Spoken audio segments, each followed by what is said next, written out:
கஞ்சா குடிக்க வச்சு தான் அவரை வந்து அடிச்சிருக்காங்க. அதன் பின்பு வந்து வாடை வந்ததுக்கப்புறம் அவர் போதையில் இருக்காருன்னு கேட்டேன். இல்லைன்னு சொல்லி மறுத்தாங்க. சரி நீங்கள் யாருன்னு கேட்டாங்க. நான் இந்த மாதிரி வேலை பார்க்குறேன் அப்படின்னு சொல்லி சொன்னேன். நீங்கள் தள்ளி போங்க அப்படின்னாங்க. ஏன் சார் நான் கேட்கக்கூடாதான்னு சொல்லி கேட்டேன். சரி கேட்டு சொல்லுங்கள் அப்படின்னு சொல்கிறாங்க. மறுபடியும் வந்து தண்ணி கேட்குறான், தண்ணி கொடுக்க மாட்டேன்ட்டாங்க. திருப்பி வந்து மறுபடியும் வந்து இவனுக்கு தண்ணி கொடுக்கும்போது தண்ணியில் வந்து மிளகா பொடியை வந்து கலந்து கொடுத்தாங்க. முகத்தில் மிளகா பொடியை வந்து தடவுனாங்க. அதை நான் கண்ணால் பார்த்தேன்.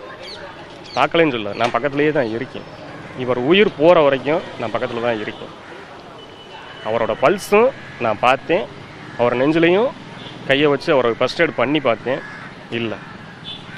அதாவது இது நடந்த சம்பவம் வந்து எங்கேன்னு கேட்டிங்கன்னா நம்ம மாட்டுக்கோட்டை, அதாவது கோசாலை மடம்.